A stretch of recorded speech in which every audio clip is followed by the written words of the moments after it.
Assalamu alaikum dear students, hope you are all fine. In the previous lectures we discussed some goals of planning और इन goals में से जो जो जो जो हमने डिस्कस किए वो थे economic growth, objective of full employment, and one more goal which we discussed was equity or equitable distribution of wealth or the fruits of development. Now let's today move to another important goal of planning, that's modernization. देखिए modernization क्या होती है? Broadly it means updating our technical know how and adoption of new technology in the growth process. देखिए जो growth process है, अगर हम इसमें नई टेक्नोलॉजी को, मॉडर्न टेक्नोलॉजी को, अपडेटेड टेक्नोलॉजी को अडॉप्ट करते हैं, अपनाते हैं, तो ये मॉडर्नाइजेशन. ठीक है ना. जैसे पहले भी आप सुन चुके हैं कि जो हमारा आउटपुट है इसको हम इंक्रीज कर सकते हैं इधर by increasing the pool of resources, that is productive capacity बढ़ाना, और by using innovative technology.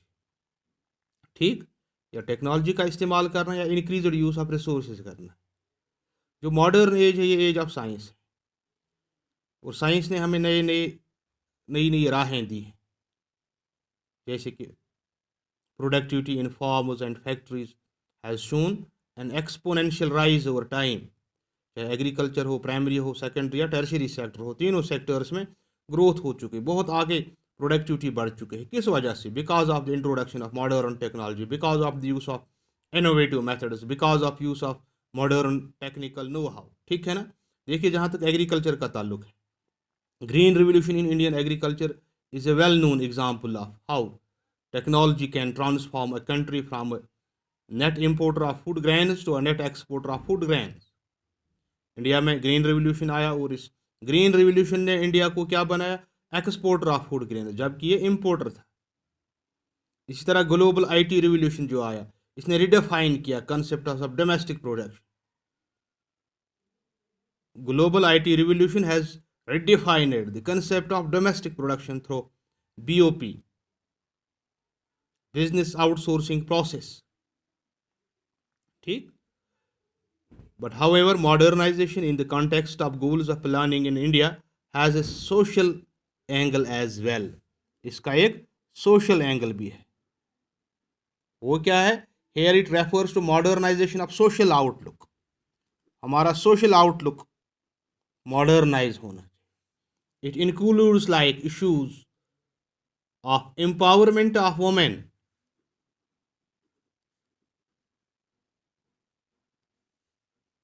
so that like men they are participating in the process of production. मर्दों की तरह वो भी प्रोडक्टिव प्रोसेस में, इस अमल में हिस्सा लें and contribute to the economic and social prosperity.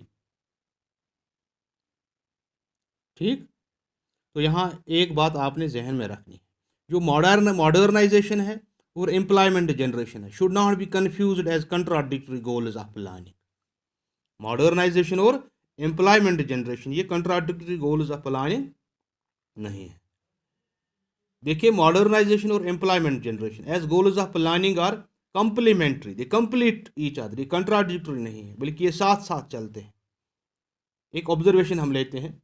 देखिए modernization in terms of adoption of new technology implies increase in productivity. ठीक. वो मॉडर्न टेक्नोलॉजी इम्प्लाई करते हैं तो ये हमें इंक्रीज देती है प्रोडक्टिविटी.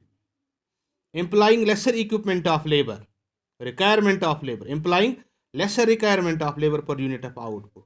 जब हम मॉडर्न टेक्नोलॉजी अडॉप्ट करते हैं तो हमें लेबर कम इस्तेमाल करना पड़ता है, क्योंकि हम टेक्नोलॉजी पे ज़्यादा इन्हिसार रखते हैं. Because with increase in productivity level of production activity and the level of income tend to rise. जब प्रोडक्शन एक्टिविटी बढ़ती है तो लेवल ऑफ इनकम्स बढ़ेंगे, प्रोडक्टिविटी से प्रोडक्शन एक्टिविटी बढ़ती है. देखिए राइजिंग इनकम से क्या होता है? Rising demand for goods and services. जितनी इनकम ज़्यादा होंगी इतनी डिमांड बढ़ेगी. When demand for goods and services rises तो क्या होता है? Producers plan higher levels of output. फिर उससे क्या होगा? हायर लेवल ऑफ आउटपुट से क्या होता है? It employs a rise in demand for inputs including labour. यहाँ लेबर के लिए भी डिमांड बढ़ेगी. Thus as growth progress based on increase in productivity opportunities of employment tend to rise. Employment opportunities बढ़ती हैं, implying a positive correlation between modernization and employment generation. लेकिन there should be some structural shifts in the economy. One sector releasing labor force to the other. Historically अगर हम देखें जो agriculture sector है it is found to be releasing of labor force for the industrial and tertiary sectors of the economy. Accordingly, the epicenter of growth process tends to shift from primary to secondary and tertiary sectors of the economy.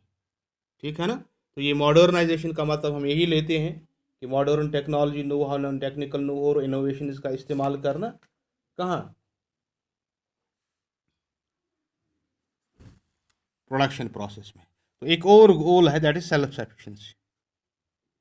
Self sufficiency एक और गोल है. Fifth goal of learning. देखिए self sufficiency का मतलब